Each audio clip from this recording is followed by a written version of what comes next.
É carnaval, mas quem quer estudar esse ano precisa ficar atento. O cursinho da Unesp está com inscrições abertas. As informações com a repórter Carolina Figueira. É isso mesmo, Paulo. Quem tiver interesse em participar da seleção pode fazer a inscrição até o dia 15 de fevereiro. Para explicar um pouco, eu converso com o Eduardo Pim, ele que é professor aqui da Unesp. Eduardo, quem que pode participar? São, assim, alunos da Rede Básica Pública de Ensino, né, que vão concluir esse ano o ensino médio ou que já concluíram. Como será feita a seleção? A seleção vai ser feita através de uma entrevista com o candidato, né, e uma prova dissertativa. Os candidatos devem levar algum documento? A gente fica apenas com a cópia do RG, né, mas a gente solicita também CPF, comprovantes de renda, olerite, despesas gerais, água, luz para a simples conferência. Tá bom, então, muito obrigada pelas informações. As matrículas e a primeira aula acontecem no dia 1º de março. Lembrando que as inscrições devem ser feitas online pelo site cursinhoato.webnote.com. Carolina Figueira para o Rio Claro Notícias.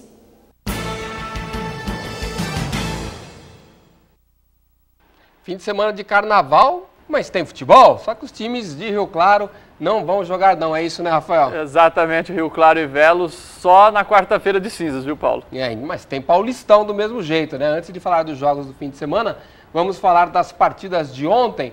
Os Lanternas perderam mais uma, né? Perderam mais uma, a situação começa a ficar complicadíssima para 15 de Piracicaba e para Marília, que até agora não pontuaram no campeonato. O 15 perdeu em casa para o Ituano por 2-1 e a situação do técnico Roque Júnior, olha, parece que está insustentável lá. O pessoal está pedindo a cabeça do Roque Júnior, não está gostando do trabalho que ele está fazendo lá no 15, pelo menos a imprensa de Piracicaba, os próprios torcedores, o pessoal está muito descontente. Outro que perdeu, Marília, foi a Campinas e tomou 2-0 da Ponte.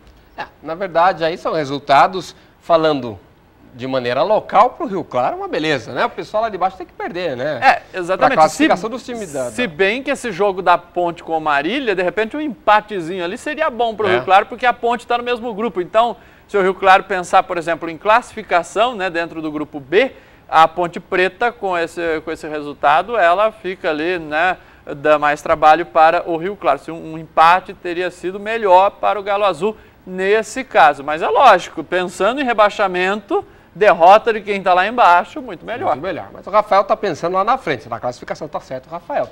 Quais são os jogos aí? Né, destacando, é que eu acho que o Rio Claro, pelo que vem mostrando no campeonato, ele tem condições de brigar por algo mais que não seja o rebaixamento. Fez bons jogos aí. Exatamente. O que a gente tem de fim de semana, então? Final de semana, os grandes jogam todos no sábado. A gente tem São Bernardo e Santos, Corinthians e Botafogo, Bragantino e São Paulo, São Bento e Palmeiras. No domingo, um único jogo, Ituano e Capivariano. Aí na quarta-feira de cinzas tem o restante da rodada, como Mojimirim e Penapolense, Marília e Audax, tentando então se reabilitar Marília. O Rio Claro vai enfrentar a Portuguesa, mas o Canindé está interditado, então esse jogo vai ser lá na Arena Barueri. O Linense pega a Ponte e o Red Bull recebe o 15 de Piracicaba. Então esses jogos na quarta-feira de cinzas. Um time dá para vencer a Portuguesa, né? A Portuguesa não tem nada demais. Eu acho que dá. A Portuguesa é aquele time que hoje é comparável aí com qualquer time do interior, né? Maravilha. E pela Série A2, o Velo também terá um tempinho para se preparar para o jogo contra a União Barbarense, né? A rodada toda da Série A2 vai ser no final de semana, só o jogo do Velo é que ficou para a quarta-feira. O jogo quarta-feira às 8 da noite, mais uma partida do Benitão, então a chance do Velo Clube fazer 6 pontos aí nesses dois jogos dentro de casa. Então amanhã a gente tem Monte Azul e Sorocaba, Santo André e Batatais, Matonense e Água Santa. O Paulista recebe o Guaratinguetá, o Guarani vai a Itápolis para enfrentar o Oeste, tem Comercial e Ferroviária, Mirassol e Catanovense, Rio Branco e São Caetano, jogão da rodada. As duas equipes estão muito bem na tabela. E o Independente recebe o Novo Horizontino que é a surpresa do campeonato, viu, Paulo? Tá indo bem, né? Tá indo bem, o time subiu da Série A3 do ano passado, depois de muito tempo, chegou até a ficar de portas fechadas, lembra o time do Novo Horizontino? E agora está surpreendendo, está lá no G4. Vamos de basquete. Rio Claro joga hoje contra a Franca, fora de casa. Esse jogo, para quem acompanhou o basquete de Rio Claro anos 80 e 90, era o jogo, viu, Rafael? Era o jogo. Na verdade, são 2 jogos neste fim de semana, né? Domingo, o adversário é Bauru. Pedreiras, né? Pedreiras. O jogo contra a Franca acho que um pouquinho mais fácil, mas pouca coisa também. E Bauru, que é o atual campeão paulista e também atual campeão sul-americano.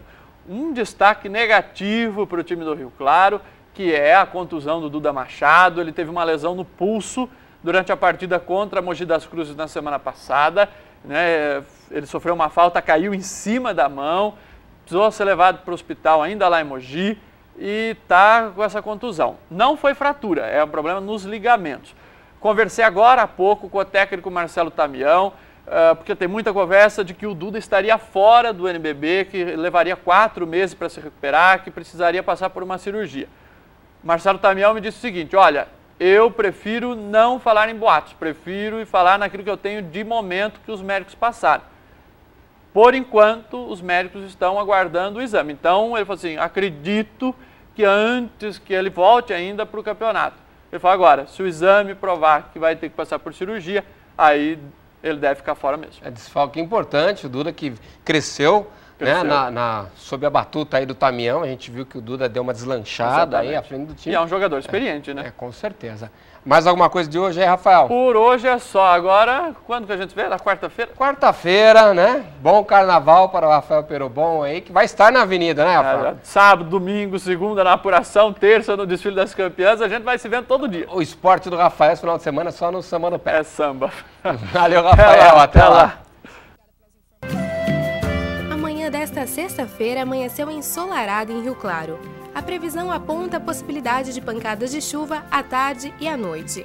A mínima foi de 22 graus e a máxima pode chegar até 34 graus.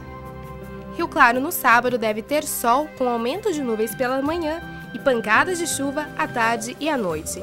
A mínima deve ser de 24 graus e a máxima 33 graus. Já no domingo, também sol pela manhã com nuvens e à tarde e à noite a possibilidade de pancadas de chuva. A máxima deve ser de 32 graus e a mínima 23 graus.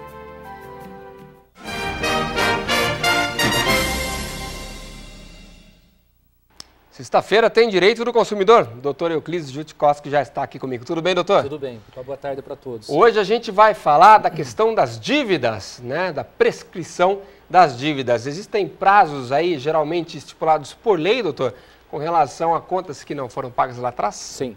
Nós temos o Código Civil, Paulo, que estipula alguns prazos específicos lá no Código Civil. Aquilo que não está especificado prescreve em 10 anos. Então tem dívidas que é 5 e tem dívidas que são 10. Vai depender aí que dívidas que são. Então tem algumas que o que não está descrito vai para 10. Vai para 10 automaticamente. Anos. Automaticamente. As que estão prescritas em 5, quais são as mais comuns? As mais comuns são cartões de crédito, são dívidas bancárias, são tributos, né? Essas dívidas, IPVA, IPTU, contribuição de melhoria, imposto de renda, ICMS. Então a parte tributária é em 5 anos. Na verdade, aí, nesse prazo, as empresas têm todo o direito aí de negativar o consumidor. Prescreveu, tem que tirar. Sim. Não pode cobrar mais. O Código de Defesa do Consumidor, Paulo, fala o seguinte, que prescrita a dívida, automaticamente o consumidor tem que sair do banco de cadastro de inadimplentes. Isso tem que ser automático. Se o consumidor verificar que prescrita a dívida, o nome dele ainda continua, ele tem que procurar o próprio banco de dados e a empresa que fez o registro para retirar esse registro aí. No caso, por exemplo, se a empresa tira o cadastro de negativação, mas continua cobrando, ela tem esse direito, depois de 5 anos, ou nem cobrar, cobrança mínima, cobrança básica, simples, pode fazer? Não, não pode. Prescrito a dívida, o fornecedor, o credor, não pode mais cobrar, porque ele perde o exercício, o direito de exercício de cobrança, da pretensão dele de cobrar, seja via administrativa ou via judicial. Entendi.